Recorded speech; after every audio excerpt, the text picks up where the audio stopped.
आज इस वीडियो के जरिए मैं एक जयशिव साहब की कहानी बताने चाह रहा हूं। जिन जयशिव साहब का ट्रेड SKT कलरक है, उनको ट्रेड वर्क से हटाकर वाटर बोजर में को ड्राइवर लगाया गया परेशान करने के लिए, जबकि जयशिव जूनियर कमीशन ऑफिसर होता है।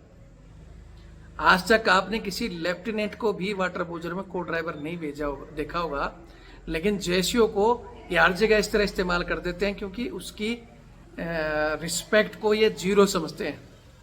यानी अधिकारियों की रिस्पेक्ट है, लेकिन जवान जयशिव को ये आज भी कुछ अंग्रेजी मानसिकता के अधिकारी सोचते हैं ये कीड़े मकोड़े हमारे नौकर हैं, हम जो चाहें करवा लें। और जयशिव साहब लोगों की बहुत सौ की मजबूरी होती है या पता नहीं क्या परिस्थितियां होती है, इसलिए वो चुप रह जाते हैं और अपना काम करते रहते हैं। इनको वाटर बोजर पर भी रखा और उसके बाद में इनको 16 महीने में ही पोस्टिंग कर दिया गया। आज इनकी मैं कहानी बता रहा हूं। इनकी कहानी में एक इतना बड़ा क्लू है, अगर उस क्लू को आज मैं इसमें उजागर कर दूं तो फिर ये लोग तिलमिला जाएंगे। फिर बोलेंगे जी रविंद्र फौजी ने हमें बताया नहीं, रविंद्र फौजी ने फौज को बदनाम किया।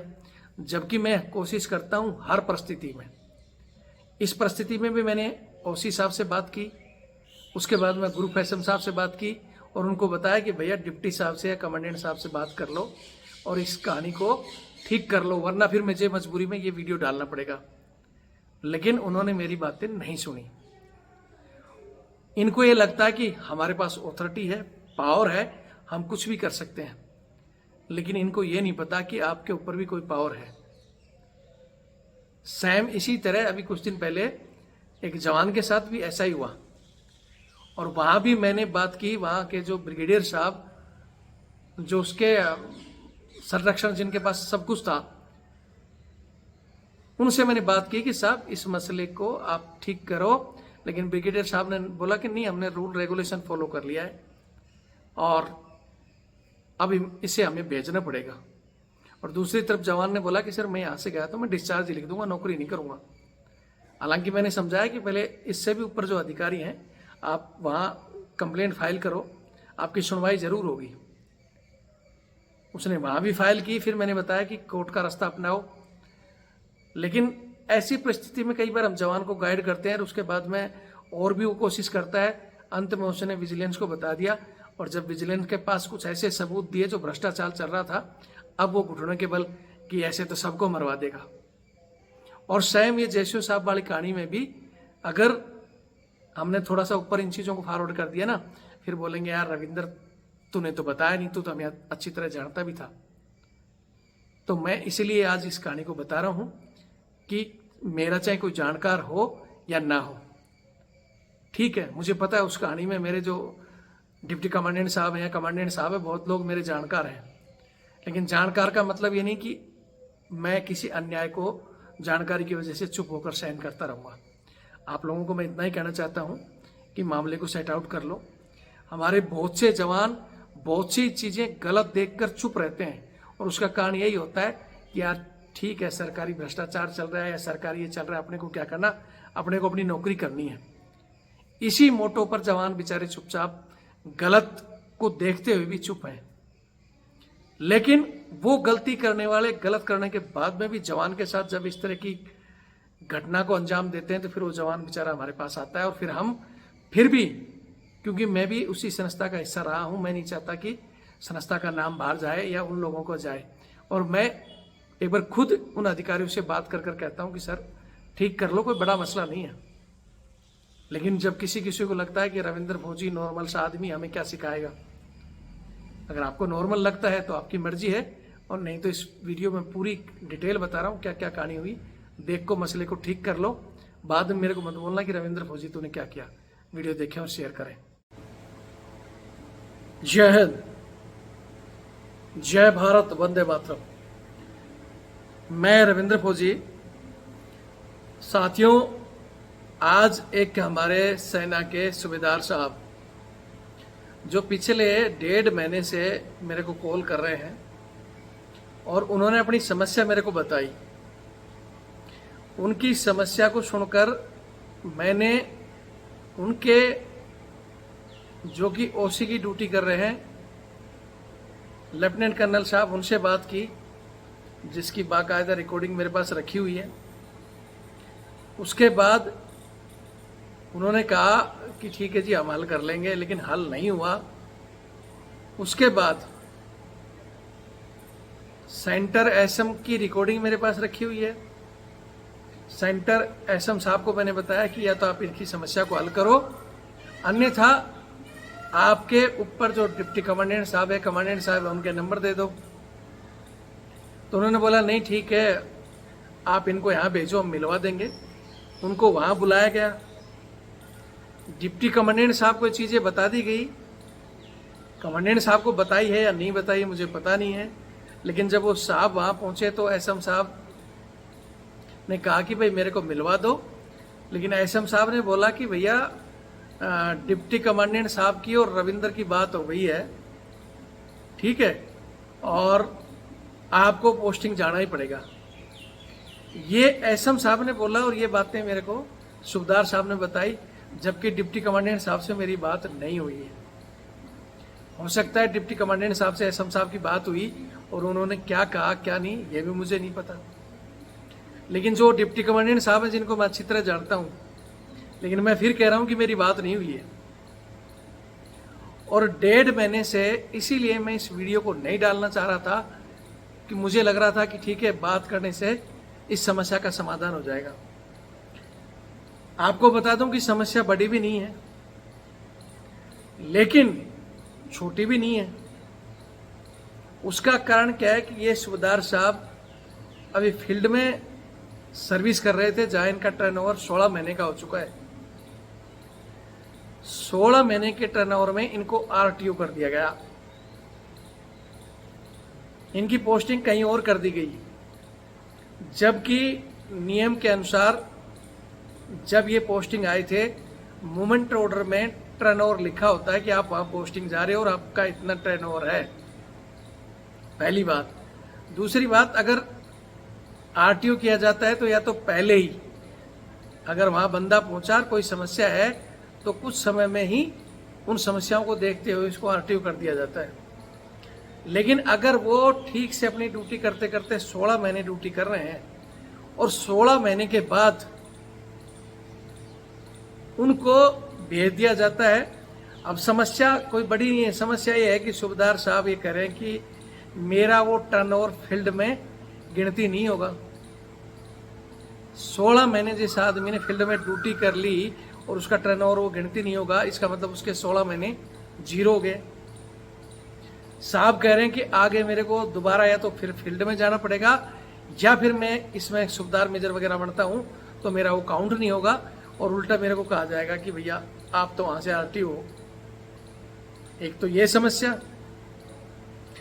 दूसरी इसमें जो समस्या आई वो बहुत गंभीर है। आरटीओ क्यों करा गया?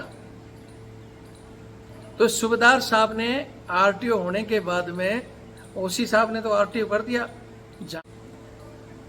सूबेदार साहब को आरटीओ करने के बाद, जैसा कि मैंने बताया कि भाई सेंटर में गए, सेंटर में इनकी वार्तालाप हुई, उसके बाद इन्होंने एक आरटीआई भी फाइल की। आरटीआई फाइल किसके पास की? सेंटर के जो सीआरओ होते हैं, पोस्टिंग ऑफिसर, वो भी लेफ्टिनेंट कर्नल या कर्नल रैंक के होते हैं, उनके पास इन्होंने आरटीआई फाइल की। तो आरटीआई में इन्होंने जवाब दिया, सीआरओ साहब ने, कि भैया कमांडिंग ऑफिसर की मर्जी से पोस्टिंग की गई है, और कमांडेंट चाहे तो कभी भी पोस्टिंग कर सकता है, इसमें इसके लिए कोई ज्यादा बड़ा नियम कानून नहीं है। अब यहां अगर इनको आरटीआई का जवाब दिया गया तो ये बनता है कि ठीक है, कमांडेंट साहब की मर्जी है, सब फौज सीनियर की फौज है, ये रूल रेगुलेशन अंग्रेजों के बनाए हुए हैं, जहां अंग्रेज अधिकारी कह देता था कि ये होगा तो वही होगा, तो वो भी चल रहा है आज ही। लेकिन कमांडेंट साहब की मर्जी है, तो कमांडेंट साहब ने किया क्यों, उस चीज का भी तो जवाब देना चाहिए। उस चीज के जवाब में ये कह दिया गया कि यहां जेसीओ साहब जिस वैकेंसी पे आप हैं वो सरप्लस है। अभी दूसरी तरफ ये साहब भी पढ़े लिखे हैं, सूबेदार हैं, और ये कलरक हैं। इन्होंने कहा अगर सरप्लस था तो 16 महीने मेरे को क्यों रखा गया। दूसरी बात, इनके 6 महीने बाद ही एक सूबेदार साहब को और पोस्टिंग भेजा गया है। जब आपको ये पता था कि वहां सरप्लस है तो फिर रिकॉर्ड एक और बंदे को क्यों भेज रहा है। अगर सरप्लस ही था तो उसको रोक लिया जाता और इनको भी बुला लिया जाता। तो ये बात भी जचने वाली नहीं है। तीसरी और एक पॉइंट वो मैं आपको आगे बताऊंगा, और दूसरा ये पॉइंट की पोस्टिंग क्यों हुई है वो भी मैं आगे बताऊंगा। लेकिन इनको कुछ दिन वहां रहते रहते भी परेशान किया गया। मतलब इनको कलरक होने के बावजूद, ये एसकेटी कलरक है जिनके पास चार्ज था, और चार्ज मतलब जाने से पहले इनका चार्ज हटा दिया गया, और इनको वाटर बोजर पर जो को ड्राइवर की ड्यूटी में लगा कर रखा गया, एक जेसीओ को, जिसको हम जूनियर ऑफिसर बोलते हैं, और उसको इन्होंने सिर्फ एक वाटर बोजर पर को ड्राइवर की ड्यूटी में रखा, चार्ज से हटाकर, जिसका वो क्या जवाब देंगे। हालांकि जब इनको 2 दिन को ड्राइवर रखा गया और जब ये परेशान थे तभी इन्होंने मेरे को बताया कहानी, और तभी मैंने वो ओसी साहब को कॉल किया था। मैं फिर कह रहा हूँ कि मेरे पास हर चीज़ की रिकॉर्डिंग होती है, और ओसी साहब की वो रिकॉर्डिंग है। ओसी साहब से मैंने पूछा कि भाई आप एक जेसीओ साहब को अपने चार्ज से हटाकर आपने ये को ड्राइवर क्यों लगा रखा है। क्या आपके पास एनसीओ नहीं है या सिपाही नहीं है, आपने उनको क्यों को ड्राइवर भेजा है, जबकि उनका जो ट्रेड है, जो उनका वर्क है, वो क्यों नहीं कराया जा रहा है। हालांकि उस दिन मेरे कॉल के बाद में उनको को ड्राइवर से हटाकर वहां कोई दूसरा भेज दिया गया। लेकिन मेरी कॉल के बाद में साहब को बुलाया भी गया, पूरे स्टाफ को बुलाया गया, वार्तालाप की, और मेरे को ये कहा गया कि ठीक है जी हम सेट आउट कर लेंगे। मैंने ये कहा था कि जब कोई मामला सेट आउट नहीं होता तो मैं फिर वीडियो डालता हूँ, ताकि ये चीज़ें पब्लिक में जाए। या बहुत से मेरे साथ रिटायर्ड अधिकारी, जेसीओ साहब, सूबेदार मेजर साहब, जवान, एनसीओ सब जुड़े हुए हैं, तो वो देख के जवाब देंगे कि ये इंसाफ है या ना इंसाफी है। लेकिन इन्होंने उस समय मेरे को बोला कि हमें 2-3 दिन का टाइम दे दो, हम सेट आउट कर लेंगे। लेकिन उस समय 3 दिन के बाद चुपचाप जब इनको लगा कि रविंद्र फौजी भी शांत है, साहब को पता नहीं कौन सी गोली दी और साहब का मूवमेंट ऑर्डर दे दिया गया, जी आप यहाँ से जाओ हमारी तरफ से 3 दिन के अंदर। मतलब पहले तो वो आरटीओ कर रहे थे, फिर इन्होंने कौन सा जुगाड़ लगाया सेंटर में, और सेंटर से इनकी पोस्टिंग मंगा दी। सेंटर से पोस्टिंग मंगा दी, लेकिन इनको ये नहीं पता कि सेंटर से आपसे जहाँ से पोस्टिंग आप कॉल करके मंगा रहे हो, फोन करके ही मंगाया जाता है पोस्टिंग ऐसे में कि भाई ऐसा ऐसा हो रहा है, इसकी पोस्टिंग निकाल दो, और उधर से फोन पे ही पोस्टिंग भेज दी गई। 3 दिन में इनका मूवमेंट ऑर्डर, छुट्टी के साथ दूसरी यूनिट में जाओ। अब इनको लगा कि अब मैं तो भेज नहीं रहा हूं, वहां से मंगा ली, मैं क्या करूं। लेकिन इस स्थिति में इनको नहीं पता कि हम जहां बैठे हैं या हमारे से जहां लोग जुड़े हैं वहां से सब पता चल जाता है कि आपने क्या किया और कैसे पोस्टिंग हुई। ऐसे तो आती नहीं अचानक ही, जब टर्नओवर पूरा ही नहीं हुआ तो वहां से अपने आप पोस्टिंग नहीं आती है, बगैर डीओ लेटर या बगैर कॉल किए। लेकिन पोस्टिंग आ गई और ये सेंटर में पहुंच गए। सेंटर में इन्होंने कमांडेंट से और उनसे मिलने की कोशिश की, लेकिन एक सूबेदार साहब जो कि एसकेटी कलरक हैं, जिन्होंने जोर लगा लिया, लेकिन इनको मिलने नहीं दिया गया। एसएम साहब ने इनका सिर्फ अर्जुन तक इंटरव्यू पर आकर इनको वापस भेज दिया। वहां तक फिर इन्होंने मेरे को नहीं बताया कि भाई कहानी क्या चल रही है। मैं तो कोई अंतर्यामी तो हूं नहीं, मैं देख लूंगा। जब वहां से सेंटर के गेट से बस पकड़ रहे थे तब मेरे को कॉल किया कि साहब आपको पता है मेरे को तो भेज दिया गया। मैं बोले भेज दिया था, बताओगे नहीं तो मेरे को तो सपना आएगा नहीं। तो मैं बोला आप वहां कमांडेंट साहब से मिलो, भाई जो आपका अधिकार क्षेत्र है कमांडेंट से मिलो, या दूसरा तरीका एक कोर्ट में फाइल कर दो, लेकिन पहले एक बार उच्च अधिकारी से मिलो तो सही। तो ये बोले सर मेरे को मिलने नहीं दिया जा रहा। मैं बोला ठीक है मैं बात करता हूँ। ग्रुप एसएम साहब का नंबर था मेरे पास। मैंने सूबेदार मेजर जो पूरे ग्रुप के हैं, ओवार्स रैंक के माई बाप बोले जाते हैं, मैंने उनको कॉल किया कि भैया ऐसे ऐसे सूबेदार साहब आए थे और आपने उनको मिलाया क्यों नहीं। बोला जी अर्जुनन साहब का करा दिया और ऊपर आदेश है कि पोस्टिंग के मसले में कमांडेंट साहब ने कह रखा है कि मेरे से कोई नहीं मिलेगा। मैं बोला अच्छा ठीक है। फिर मैंने एसएम साहब को बताया कि इनको किस वजह से पोस्टिंग की गई है। ओसी साहब की मेरे पास रिकॉर्डिंग है और मैं आपसे भी बात कर रहा हूँ, अगर आप नहीं मिलवा सकते तो फिर मैं मेरे तरीके से काम करूंगा और फिर आप लोग बोलोगे ये वीडियो बनाता है फौज को बदनाम करता है। इसलिए आपकी जो ड्यूटी बनती है श्रीमान आप उनको मिला दो या फिर मैं मेरा काम करूं और आप जो डिप्टी साहब हैं उनको बता दो। तो एसएम साहब ने बोला ठीक है आप ऐसा करो, वीडियो वगैरह मत करो, साहब को भेज दो। तो साहब बोले यार मैं तो क्या बोलते हैं मेरी बस छूट जाएगी, मैं जाऊंगा। मैं बोले एक बार एसएम साहब से बात करो, वो आपको मिलाएंगे। कोई भी नहीं, शाम की दूसरी बस से निकल जाना, रात को चले जाना। फिर उन्होंने एसएम साहब से बात की। एसएम साहब ने कहीं से पता किया कि उस समय कमांडेंट साहब थे नहीं, बोला आप 2 दिन बाद आ जाना, मिला देंगे। उसके बाद साहब चले गए। 2 दिन बाद साहब गए हैं वहाँ, तब भी साहब को सिर्फ अर्जुनेंट साहब से मिलाया गया, सारी चीज़ें पहुँचाई गई। तो साहब ने बोला कि अर्जुनेंट साहब से तो मैं पहले ही मिल लिया था, मेरे को डिप्टी साहब या कमांडेंट साहब से मिला दो। तो एसएम साहब ने वर्ड बोले कि जी रविंदर की तो बात होगी, और बात इसलिए होगी कि मैं उन साहब को पहले से जानता हूं, तो इनको लगा कि ऐसे कहेंगे तो मान जाएंगे। और जिस साहब से मेरी बात हो रही थी उनको भी पता है कि वहाँ के जो डिप्टी साहब हैं और कमांडेंट साहब हैं उनके सबके मेरे पास नंबर भी हैं और मैं जानता भी हूँ। इनको ये कह दिया गया कि रविंदर की तो बात होगी और अब कहानी यही हुई है कि आप दूसरी यूनिट में जाओ और जो वहां जाकर कार्रवाई करना है कर लो। अब साहब वहां से फिर चले गए वापस, और जाने के बाद में फिर 2 दिन बाद कॉल कर रहे हैं कि सर मेरी तो मदर भी बीमार है, मैं वापस आ गया और ये कहानी है। तो मैंने साहब को बोला कि साहब आप नहीं बताओगे, मेरी तरफ से तो मैंने कहा था। वो बोला संडे को मिला देंगे। बोला सर कहा था लेकिन मिलाया नहीं।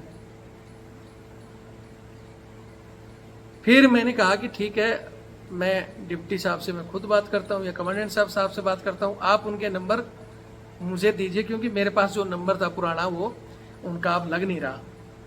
और बगैर काम में किसी से भी, चाहे वो कितना भी बड़ा अधिकारी हो, चाहे मेरा रिश्तेदार हो या मेरे घर परिवार है, मैं किसी को भी कॉल या मैसेज रोज ये नहीं करता कि गुड मॉर्निंग कैसे हो सर, राम राम।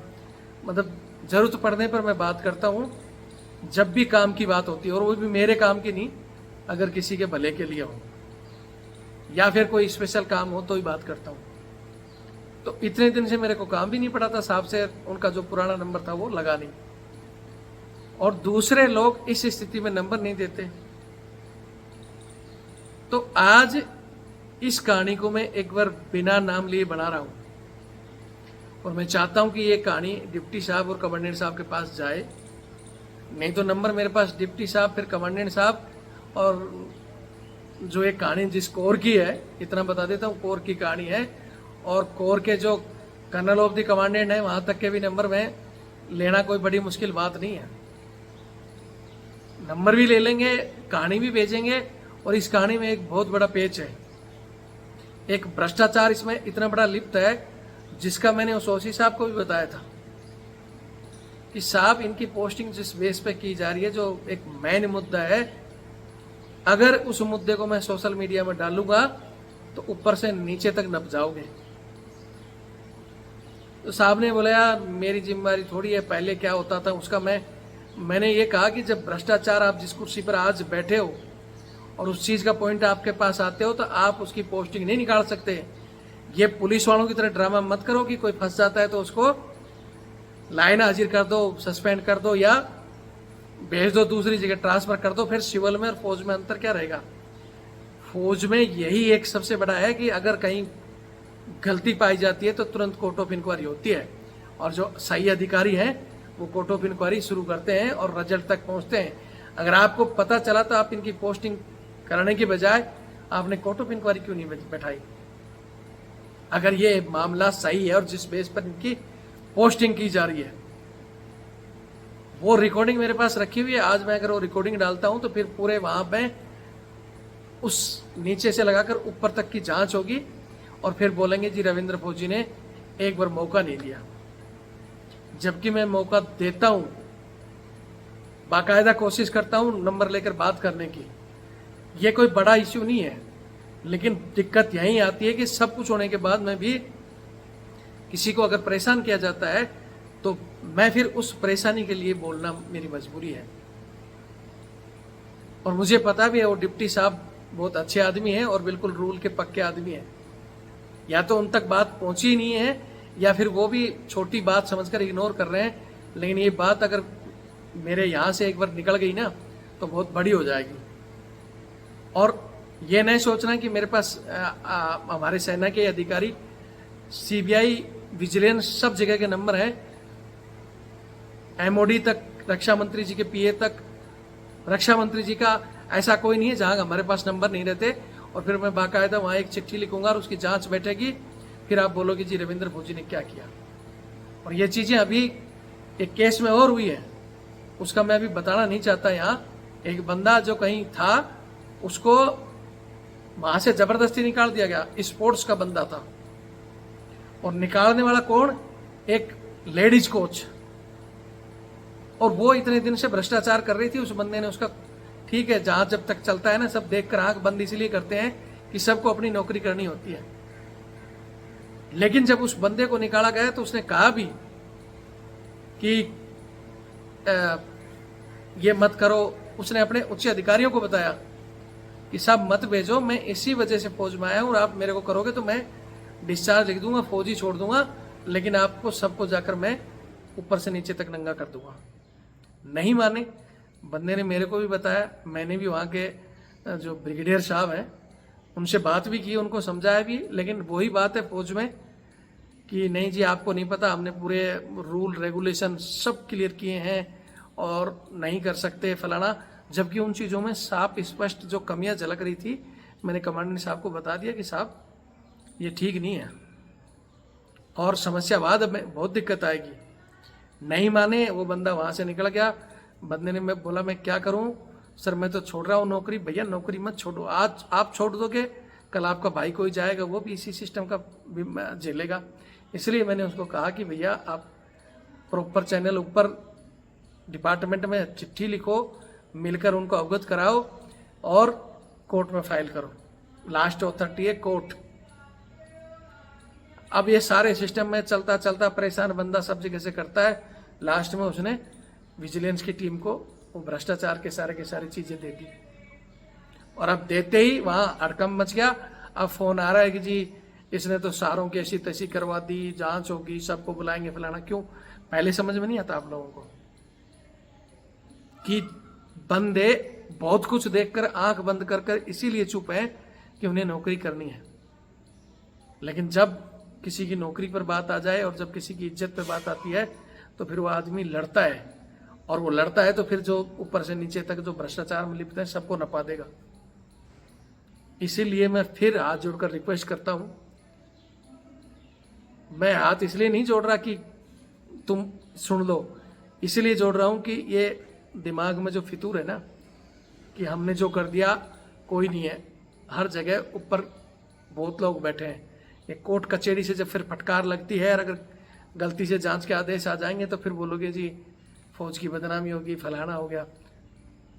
इसलिए समय के अनुसार सुधरो। खासकर हमारे तो जो पॉइंट है, चाहे वो सहायक प्रथा को लेकर हों या इस तरह की मेंटेलिटी, अंग्रेजी मानसिकता, ये त्याग दो। और ये कुछ एक अधिकारियों के अंदर है और उसके बीच में कुछ हमारे भी अहदेदार हैं। सुधार सको तो ठीक है। इस कहानी का मैंने आज